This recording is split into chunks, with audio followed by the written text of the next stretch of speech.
Front Page Dramas present One Man's Mother.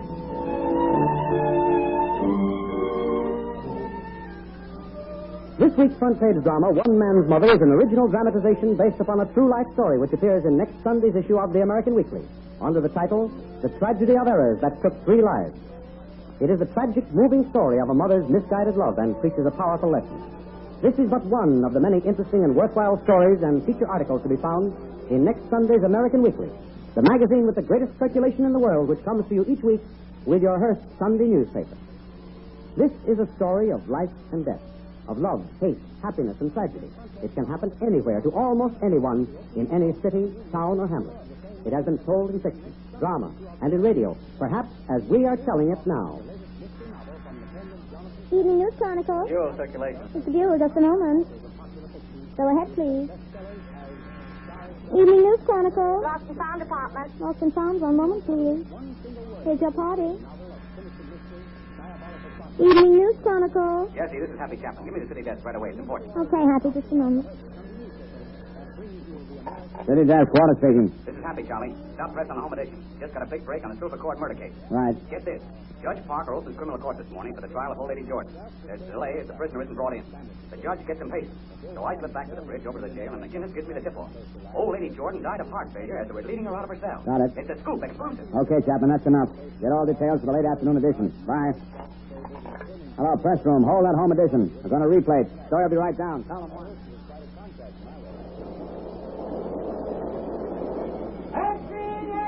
Mother dies in Silver Court trial. Get there. Three mothers death in Silver Court murder trial. Executive Jordan dead. Pending Silver Court murder case.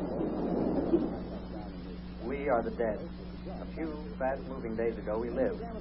Not like you, perhaps. Because we were prisoners within a vicious circle, bound securely one to the other with a silver cord. The blind, selfish love of a mother for a son. There was only one escape from the tragic, ever-tightening web of circumstances that held us in bondage. That escape was death. And one by one, the Grim Reaper freed us from life and gave us peace in his eternal sleep, in which only the soul awakes. My son, do not speak with such sad bitterness. Hear me, my boy. I am at your side and always will be, to love and comfort you. I'll right the wrong I had so selfishly inflicted upon you. My husband, do you hear her?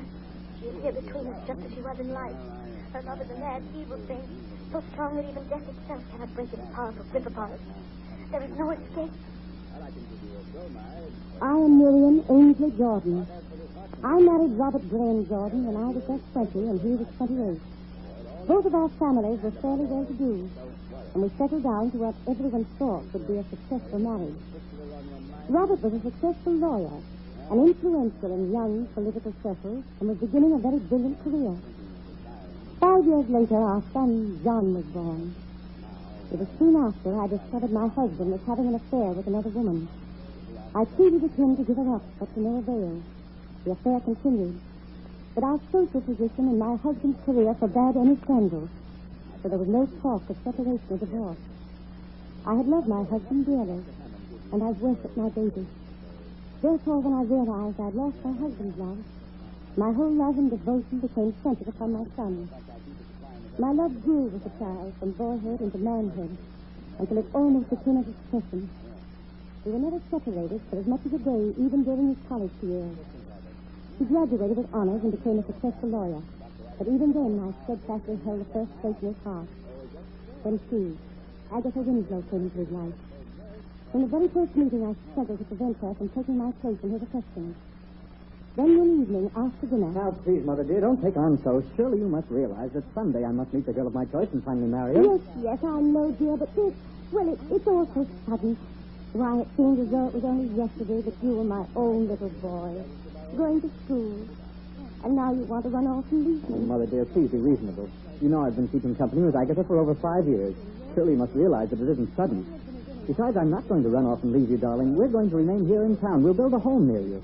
And another thing, we're only becoming engaged now. It isn't as if we were being married tomorrow. That's just it, my dear. Why must you tie yourself down just when you're beginning a brilliant career? I'll admit I've rather sheltered you, and you haven't traveled and met many people. Why, Agatha is the only girl you've ever really gone out with. Why not wait? Think more, young women. Perhaps you'll find someone more suited to your temperament. Mother, I don't want to wait. I love Agatha. I want to marry. I'm going to see her tonight, and I want to ask her to marry. Then why haven't you confided in me before? Why do you wait until the very last minute? Is this the way you repay my years of love and devotion? Oh, Mother. From the time you were a small boy, I've given my whole life to your welfare. When vicious scandal threatened your future, I shielded you and fought to keep it from touching you. When your father died suddenly and his estate was jeopardized, I struggled day and night, schemed and saved to avert chaos, and finally retrieved the major part of it to give you the best of everything in life. Now, when the first pretty girl turned your head, you shut me out of your life. Mother, please try not to be unreasonable. Try to say things my way. Try to understand me. Oh, how can you say such a thing? Who else in your life has worked hard to understand you, to give you everything you wanted in life? Agatha is a nice girl, a pretty girl, but she's not the girl to give you a lifetime of success and happiness. Oh, believe me, dear, I know. Everything I'm doing is for your good. But if you want to ignore my advice, trust me aside. I'll try to bear her. All right, Mother. Please don't cry. Please, I'll bow to your wishes. I'll tell Agatha tonight. I won't bring you any more unhappiness, Mother. I'm Agatha Winslow. I loved John Gordon for 5 years. There were other men who loved me and offered me marriage, home, security, everything a girl lives and longs for in life. But I kept him away. I knew John loved me, and I loved him. And one day we would marry despite his mother's influence. Then came that fateful night, and John told me it was suspicious. I was heartbroken. My whole world came crashing down around my head. I couldn't sleep, or even think rationally. I began to brood and think of revenge. Then, I was blinded with jealousy. Blinded. That's it. Slowly the plan evolved in my poor sick brain. Then I leaped into action. After a sleepless night, I got up early. I went downtown and waited on the corner where John's office building was located. Then about 10 o'clock...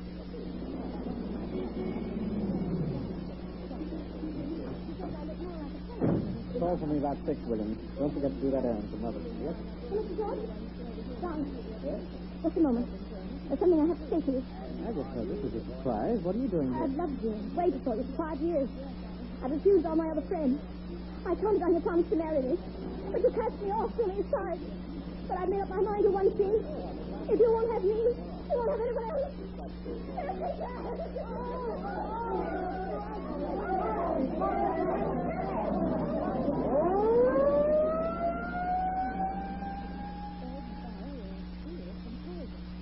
I gave myself up to the police.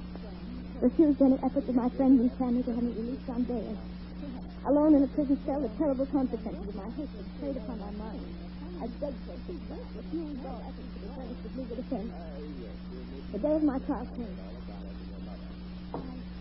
Jason and people versus Agatha Winslow. Charge assault with intent to kill. Proceed. If it pleases Your Honor, the prosecution has secured a plea of guilty from the prison. It has refused all efforts to furnish her with adequate defense counsel. The prisoner enters the plea of guilty to the charge, expects no mercy from the court, and desires immediate sentence. If it please the court, I should like to enter a plea on the prisoner's behalf. Being duly qualified to practice law in this state, I see no objection if the prosecution is willing. No objection, Your Honor. Bailiff, assist Mr. Jordan. Very well, Mr. Jordan, you may proceed. Thank you, Your Honor. This girl, Agatha Winslow, who appears here as a prisoner before the bar, is innocent. Yes, innocent. Even though I appear here without my sight as the result of her act of indiscretion. I alone am guilty for what has occurred. I loved Agatha Winslow. I love her now and always will. If I was weak, I listened to the constant pleading and objections of my mother. Her influence upon me, whether for right or for wrong, does not matter. But because I was weak and her influence strong, I did this girl a grave injustice. I ruined her life by breaking off a long engagement, which I realize now is a prelude to a happy marriage. I am ready to right the wrong I have done her, and if she will have me, I will marry her the moment she is free. And we beg this court to bear this in mind, temper justice with mercy, and give her a chance to enjoy the happiness that has been denied her. Very well, Mr. Jordan. The prisoner will be released in your custody, and I will suspend any sentence. John and I were married. John had taken a firm stand with his mother, and to all outward appearances, she became resigned to our marriage. She even made a few half-hearted attempts in John's presence to make me welcome. The friends warned me not to be deceived. They told me my mother-in-law was feeding silently with jealous anger. She was brooding heavily and often remarked that she had not gained a daughter-in-law but lost a son. One afternoon I was home alone and she paid me a sudden visit. Why, Mother dear, this is a delightful surprise. Please let me have your things. Here, sit down, dear. This is a very comfortable chair. I'll have some tea made. Please do not put yourself out on my behalf. I am not staying, and I don't want you to refer to me as mother. Oh, please, no. Mrs. Jordan. Don't interrupt me. I've just come to tell you how much I hate and despise you. You, the woman who has destroyed everything I hold dear. My son's love, my home and happiness. You destroyed his sight for your vicious temper. But your days of destruction are at an end. I have come to destroy you. My mother, where did you get that gun? You mad! It's safe! Put it down! The police notified me of the terrible tragedy that had occurred in my home. I hurried home and found my mother had been taken away and locked up, charged with murder. She told her story briefly and without any sign of emotion. Then all reason fled, and blindly I groped my way to my room. I felt around for the middle drawer of the desk in my room. My fingers touched the cold steel of the barrel. I slowly withdrew the weapon from the drawer, raised it to my head, pressed the trigger. I was left alone, locked in a prison cell, taunted and insulted by the riddled shouts of my fellow prisoners. On the outside, the scandal rocked the town. Feeling ran high. The newspapers built up the forthcoming trial into a gigantic legal spectacle. But I knew that I would disappoint them. The day dawned, and they came for me when the hour of the trial approached. I rose, drew myself up to walk through the cell block over the bridge to the courtroom. But I walked into the valley of the shadow of death.